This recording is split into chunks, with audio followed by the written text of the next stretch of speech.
Hi everyone, स्वागत है एक बार फिर से आप सभी का फिक्स टारगेट 2.0 परिवार के एक और नई क्लास में। मिथिला यूनिवर्सिटी से जितने भी स्टूडेंट डिग्री पार्ट 2 का एग्जामिनेशंस दे रहे हैं और मेरे भाई जिस स्टूडेंट का सब्सिडरी या फिर जनरल पेपर में हिंदी है 100 मार्क का, तो आप लोग आज की इस पूरी क्लास को ध्यान से देखना। आज के इस क्लास में मैं आपको मॉडल प्रैक्टिस सेट एक कंप्लीट करवाने वाला हूं, जहां पर मैं आपको 70 से 80 क्वेश्चंस का प्रैक्टिस करवाऊंगा। ठीक है, आप लोग पूरी क्लास को ध्यान से देखना। क्लासेस ज्यादा लंबी हो सकती है, लेकिन आपको क्या करना है, तो क्लासेस को दोगुने स्पीड पर ले जाकर कान में ईयरफोन लगा के अच्छे तरीके से सारे प्रश्नों को सुनना है, ताकि आपको क्या हो सके, तो सभी प्रश्न अच्छे ढंग से याद हो सके और पेपर में जैसे ही क्वेश्चंस आए आप ऑप्शन देखते ही क्या करो, तो बड़ी आराम से क्वेश्चन को हल कर सको। तो चलिए फटाफट से क्लास को स्टार्ट करेंगे। इससे पहले मेरे भाई बस एक छोटा सा काम करना है आपको। चैनल पर नए हैं, अभी तक चैनल को सब्सक्राइब नहीं किए हो तो सब्सक्राइब कर लेना। वीडियो को एक प्यारा सा लाइक करके अपने सभी दोस्तों को भी जरूर शेयर कीजिएगा। और इस मैराथन क्लासेस में चलिए, आपको अगर इसकी पीडीएफ चाहिए तो पीडीएफ के लिए मेरे भाई आपको क्या करना है, तो टेलीग्राम ग्रुप का लिंक डिस्क्रिप्शन में दिया हुआ है। आप टेलीग्राम ग्रुप का लिंक वहां से टेलीग्राम ग्रुप ज्वाइन कर लीजिएगा,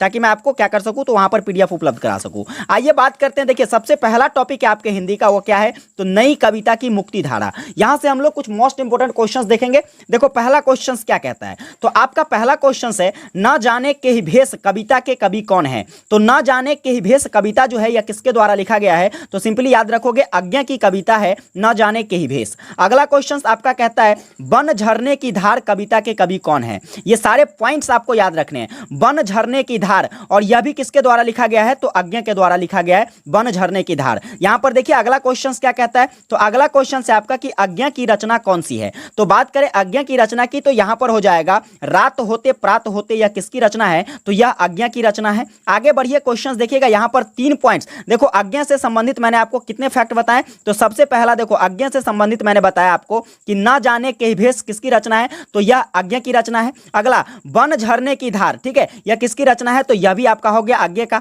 आगे रात होते प्रात होते, यह भी किसकी रचना है, तो आज्ञा की रचना है। आगे कुछ और आज्ञा की रचना के बारे में जानेंगे। तो देखिए अगला जो पूछा जा रहा है आपसे कि आज्ञा की कविता कौन सी है, तो आपको याद रखना नंदा देवी जो है किसके द्वारा लिखा गया है, तो नंदा देवी जो है मेरे भाई यह किसके द्वारा, तो यह आज्ञा की रचना है, यह आज्ञा के द्वारा लिखा गया है। आगे बात करेंगे। आइए अगला नंबर क्वेश्चन क्या कहता है, तो आपका अगला नंबर क्वेश्चन है कि भवानी प्रसाद मिश्र की कविता कौन सी है। तो बात करें भवानी प्रसाद मिश्र की, तो यहां पर देखिए गीत फरोश कविता जो है यह किसके द्वारा लिखा गया है, तो भवानी प्रसाद मिश्र के द्वारा लिखा गया है।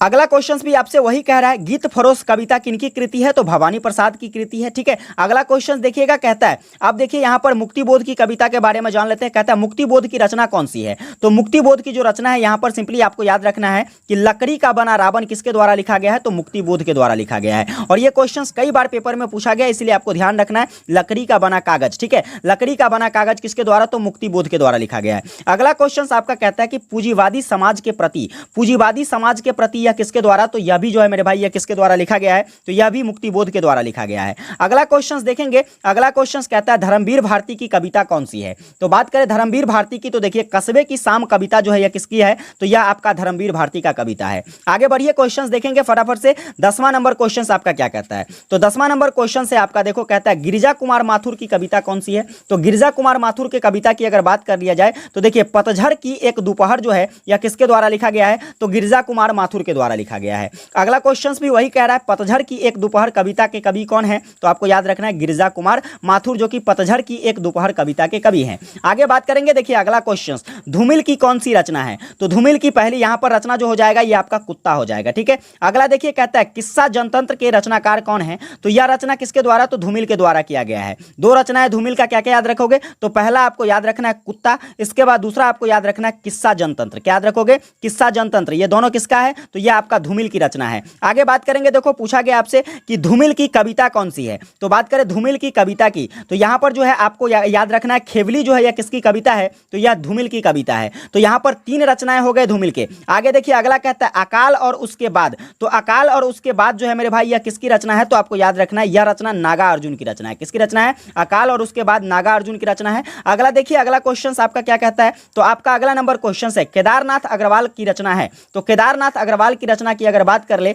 तो सिंपली यहां पर जीवन से, देखिए जीवन से रचना जो है यह किसकी है, तो केदारनाथ अग्रवाल की है। आगे देखेंगे, स्टार लगाइए प्रश्न पर। देखिए ये क्वेश्चंस कई बार एग्जाम में पूछा गया है। क्वेश्चंस कहता है सासी डेने कविता के रचनाकार कौन है, तो सिंपली याद रखोगे कुंवर नारायण की जो रचना है मेरे भाई यह कौन है, तो सासी डेने। ठीक है, अगला देखेंगे क्वेश्चंस। अगला कहता है श्रीकांत वर्मा की रचना कौन सी है, तो श्रीकांत वर्मा की अगर बात कर लिया जाए तो यहां पर सिंपली देखो कलिंग किसकी रचना है, तो कलिंग जो है मेरे भाई यह श्रीकांत वर्मा के द्वारा लिखा गया है। आगे बढ़ेंगे क्वेश्चंस, देखो अगला नंबर क्वेश्चंस आपका कहता है कि प्रक्रिया किसकी कविता है, तो प्रक्रिया जो है मेरे भाई यह भी श्रीकांत वर्मा की कविता है। एक तो आपको याद रखना है क्या, तो कलिंग किसकी रचना है, तो यह श्रीकांत वर्मा की रचना है। इसके बाद प्रक्रिया किसकी रचना है, तो यह भी श्रीकांत वर्मा की रचना है। अगला देखेंगे, कहता है गरीबी हटाओ किसकी कविता है, तो बात करें गरीबी हटाओ तो यह किसकी, तो आपको याद रखना है सर्वेश्वर दयाल सक्सेना की कविता है आपका गरीबी हटाओ। अगला क्वेश्चन देखिए, आंधी पानी आया के रचनाकार कौन है, तो आंधी पानी आया के रचनाकार ये भी हो जाएगा आपका किसका, तो सर्वेश्वर दयाल सक्सेना का। सर्वेश्वर दयाल सक्सेना का दो कविताएं आपको याद रखना है। पहला तो आपका हो गया गरीबी हटाओ, क्या हो गया,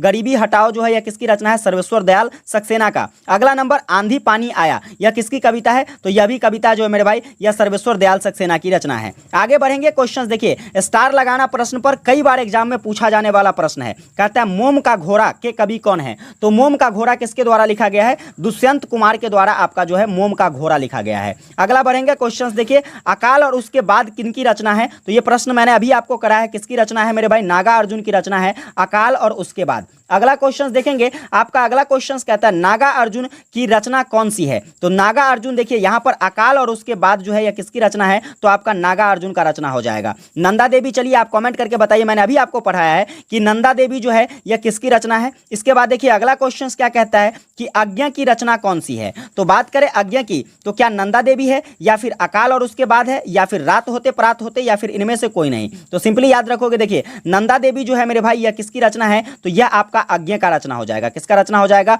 आज्ञा का रचना जो है आपका यहां पर नंदा देवी हो जाएगा। आगे देखिए क्या कहते हैं अकाल और उसके बाद किसकी रचना है, तो नागा अर्जुन की रचना है। किसकी रचना है, नागा अर्जुन की रचना है, यह भी मैंने अभी आपको पढ़ाया है। चलिए आप कमेंट करके फटाफट से बता दीजिए रात होते प्रात होते किसकी रचना है। अगला देखिए अगला क्वेश्चन क्या कहता है, तो आपका अगला नंबर क्वेश्चन कहता है मेरे भाई देखिए अभिव्यक्ति तो होती ही रहती है किसकी कविता की पंक्ति है, तो अभिव्यक्ति तो होती ही रहती है, क्या वह अभिव्यक्ति की है या फिर कस्बे की शाम की है या फिर गैरिक बानी की है या फिर क्या कहते हैं लकड़ी का बना रावण का है, तो देखिए यहां पर नाम से ही स्पष्ट होता है अभिव्यक्ति तो होती ही रहती है, तो साफ साफ स्पष्ट हो गया यह किस कविता की पंक्ति होगी, अभिव्यक्ति की पंक्ति होगी। अगला क्वेश्चन देखिए कहता है धर्मवीर भारती की रचना इसमें से कौन सा है, तो धर्मवीर भारती की अगर बात कर लिया जाए तो कस्बे की शाम किसके द्वारा लिखा गया है, धर्मवीर भारती के द्वारा लिखा गया है। अगला नंबर क्वेश्चन कहता है कि भटके हुए व्यक्ति का संशय किस कविता की है, तो यहां पर सिंपली ये लाइन आपको याद रखना है क्या है, भटके हुए व्यक्ति का संशय यह किस कविता से है, तो आपका गैरिक बानी कविता से है।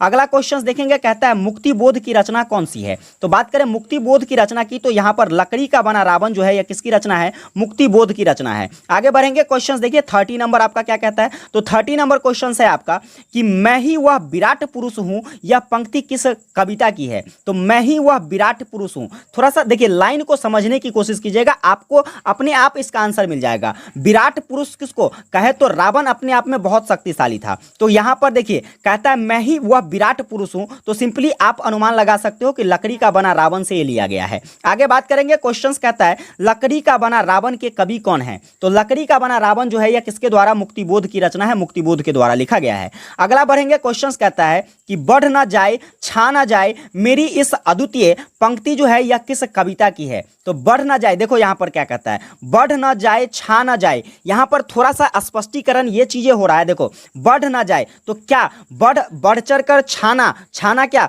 तो रावण बहुत ज्यादा प्रचलित थे, छाए थे, वो अपने आप में एक अद्वितीय था, क्या था, अद्वितीय, जिसका खंडन नहीं था, समझ गए। तो यहां पर सिंपली स्पष्ट हो जाता है कि यह किससे लिया गया है, लकड़ी का बना रावण से लिया गया। किससे, लकड़ी का बना रावण से। थोड़ा सा सेंस लगाना है आपको बस। आगे देखो कहता है विजय देव नारायण शाही की रचना कौन सी है, तो विजय देव नारायण शाही की जो रचना है यहां पर रात में गांव रचना किसकी है, तो विजय देव नारायण शाही की रचना है। आगे बढ़िएगा क्वेश्चन देखो 34 नंबर क्या कहता है। तो 34 नंबर क्वेश्चन है, यह नहीं है मौत केवल नींद है, यह नहीं है मौत केवल नींद है, किस कविता की पंक्ति है। तो ध्यान से समझिएगा, देखो नींद कब आती है लोगों को, रात में आती है। नींद कब आती है, रात में आती है। तो सिंपली आपको याद रखना है रात में गाँव जो है इस कविता से लिया गया, इस पंक्ति को। आगे देखेंगे क्वेश्चन कहता है धूमिल की रचना कौन सी है। तो बात करें धूमिल की रचना की, तो यहां पर सिंपली कुत्ता जो है यह किसकी रचना है, धूमिल की रचना है। आगे बात करेंगे क्वेश्चन, मगर मत भूलो कि इन सबसे बड़ी चीज वह बेशर्मी है, ठीक है,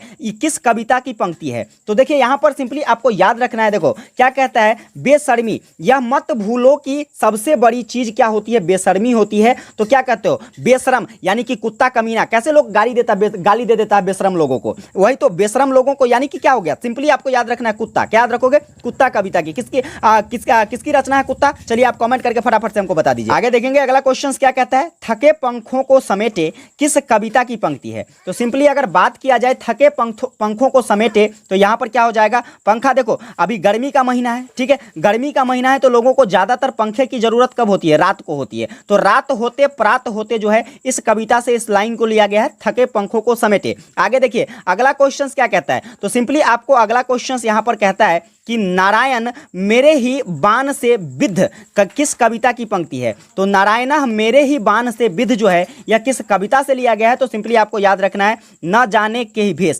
क्योंकि देखिए नारायण के बहुत सारे भेष हैं। नारायण के क्या है, बहुत सारे अवतार आपने देखे होंगे, तो बहुत सारे भेष, अवतार मतलब भेष। तो सिंपली आपको याद रखना है यह जो नारायण की अगर बात हुई तो सीधा सीधा याद रखोगे न जाने के ही भेष से लिया गया है। आगे क्वेश्चन देखेंगे, कहता है कि तुमने जमुहाई ली सोच कर ली थी, तुमने जमुहाई ली सोच कर ली थी, यह पंक्ति जो है यह किस कविता की पंक्ति है। तो सिंपली आपको याद रखना है इसका सही आंसर ना जाने के ही भेष हो जाएगा, ठीक है। आगे देखोगे अगला क्वेश्चन कहता है कि मोम सा पीला बहुत कोमल नभ किस पंक्ति की कविता है। तो मोम सा पीला बहुत कोमल नभ जो है यह कहां से लिया गया है। तो यह आपका लिया गया है धूप कोठरी के आईने में खड़ी, इससे लिया गया है। आगे बात करेंगे अगला क्वेश्चन, देखना क्या कहता है। तो आपका अगला नंबर क्वेश्चन कहता है कि झुरमुट में दोपहरिया कुमलाई किस कविता की प्रारंभिक पंक्ति है। तो झुरमुट में दोपहरिया कुमलाई जो है यह कहां से लिया गया है। तो कस्बे की शाम से लिया गया है। कहां से लिया गया है, दोपहरिया के बाद क्या आता है, शाम आता है। तो यही यहां पर क्या हो जाएगा, कस्बे की शाम कविता से लिया गया है। आगे बात करेंगे मेरी बानी किस कविता की पहली पंक्ति है। तो मेरी बानी जो है यह भाई साहब आपको याद रखना है यह किस कविता की। तो गैरिक बानी से, देखिए बानी और बानी आपको याद रखना है। आगे बात करेंगे, देखो छाया मत छूना मन गीत के कवि कौन है। तो छाया मत छूना मन गीत के कवि जो है मेरे भाई कौन हो जाएंगे, सिंपली याद रखोगे यह गिरिजा कुमार माथुर के द्वारा लिखा गया है। आगे देखना क्वेश्चन कहता है कि उसकी सारी शख्सियत नखों और दांतों की वसीहत है, पंक्ति किसे संबोधित करती है। तो सिंपली आपको याद रखना है, देखो उसकी सारी शख्सियत नखों और दांतों की वरीयता है, यह किसको संबोधित करती है। तो यहां पर हो जाएगा इसका सही आंसर कुत्ता हो जाएगा। क्या हो जाएगा, कुत्ता को संबोधित करती है। आगे बात करेंगे 45 नंबर क्वेश्चन, देखना क्या कहता है। अगला क्वेश्चन कहता है कि खेवली कविता में धूमिल किसका चित्रण करता है। तो यहां पर सिंपली आपको याद रखना है कि अपने गांव का चित्रण जो है धूमिल के द्वारा खेवली कविता में किया गया है। नेक्स्ट क्वेश्चन देखेंगे, आपका अगला नंबर क्वेश्चन क्या कहता है।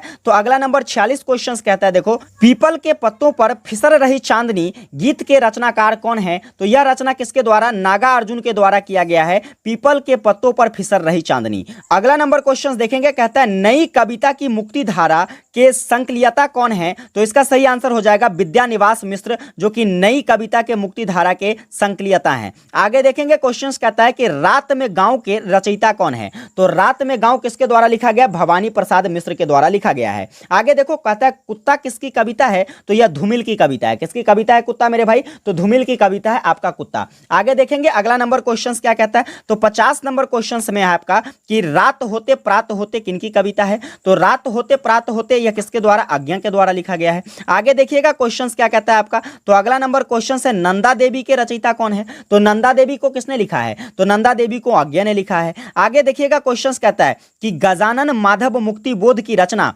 पूंजीवादी समाज के प्रति, गजानन माधव मुक्ति बोध की जो एक रचना है पूंजीवादी समाज के प्रति किससे प्रभावित है ये पूछा जा रहा है। तो आपको याद रखना है मार्क्सवादी सिद्धांत से प्रभावित है आपका पूंजीवादी समाज के प्रति कविता, जो कि गजानन मुक्तिबोध के द्वारा लिखा गया है। आगे देखेंगे क्वेश्चंस, आपका अगला नंबर क्या कहता है, तो 53 नंबर क्वेश्चंस में कहता है कि इतने प्राण इतने हाथ इतनी बुद्धि किस कविता की पंक्ति है। तो यहां पर देखिए ऑप्शन से हम इसका पता लगा सकते हैं। कैसे पता लगाएंगे, तो सिंपली देखो इतने प्राण इतने हाथ इतनी बुद्धि, तो वह किसके अंतर्गत आएगा, पूंजीवादी समाज के प्रति। ठीक है, आगे देखेंगे क्वेश्चंस कहता है एक फटे हाल कलफ कालर टांगों में अकर भरता है, पंक्ति जो है यह किस कविता की है। तो सिंपली इसका जो सही आंसर हो जाएगा यह आपका हो जाएगा किस्सा जनतंत्र का। अगला देखेंगे क्वेश्चंस कहता है तुम्हें पाने की अदम्य आकांक्षा के रचयिता कौन है। तो तुम्हें पाने की अदम्य आकांक्षा किसके द्वारा लिखा गया, तो यह जो लिखा गया है कुंवर नारायण के द्वारा लिखा गया है। आगे बात करेंगे 56 नंबर क्वेश्चन, देखिएगा क्या कहता है।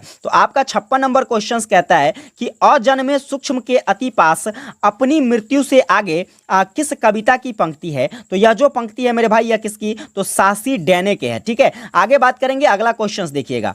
तो आपका 57 नंबर क्वेश्चन कहता है सासी डैने किनकी रचना है। तो सासी डैने किसके द्वारा लिखा गया है, तो यह मेरे भाई कुंवर नारायण के द्वारा सासी डैने लिखा गया है। आगे देखेंगे क्वेश्चन कहता है सर्वेश्वर दयाल सक्सेना की रचना कौन सी है। तो सर्वेश्वर दयाल, यहां पर देखिए गरीबी हटाओ किसके द्वारा लिखा गया है, सर्वेश्वर दयाल सक्सेना के द्वारा लिखा गया है। आगे देखना क्वेश्चन कहता है मेरे ज्वाल जन की ज्वाल होकर एक पंक्ति जो है यह किस कविता की है। तो यह जो लिया गया है यह पूंजीवादी समाज के प्रति से लिया गया है। आगे क्वेश्चन कहता है कि कौन कवि स्वीकार करता है कि वह गीत बेचता है। ऐसे कौन से कवि है यहां पर जो स्वीकार करता है कि वह गीत बेचता है, तो वह आपका भवानी प्रसाद मिश्र हो जाएगा। आगे देखेंगे क्वेश्चन 61 क्वेश्चन, जो कि सेकंड लास्ट क्वेश्चन होने वाला है। क्वेश्चन कहता है किस कवि के ऊपर मार्क्सवाद का गहरा प्रभाव पड़ा। तो मार्क्सवाद का गहरा प्रभाव किसके ऊपर पड़ा था, तो यह हो जाएगा आपका नागार्जुन। ठीक है, और आखिरी क्वेश्चन देखिएगा कहता है किस कविता में पर्वतीय गांव का चित्रण है। तो बात करें पर्वतीय गांव का चित्रण जो है यहां पर नंदा देवी में किया गया है। किसमें किया गया है, नंदा देवी में किया गया है पर्वतों का चर्चा। तो कुल मिलाकर 62 क्वेश्चंस जो है मैंने आपको आज के इस सेट में करवा दिया है। वीडियो को अगर अभी तक लाइक नहीं की हो तो एक प्यारा सा लाइक कर दो। ठीक है, सेशन अगर पसंद आई हो तो कमेंट करके जरूर बताना कि आपको क्लासेस कैसी लगी, और अपने सभी दोस्तों को भी जरूर शेयर कीजिएगा जो आपके साथ हिंदी सब्सिडरी रखे हुए हैं। विशेष मिलेंगे आप लोगों के साथ अगली क्लास में, तब तक के लिए जय हिंद।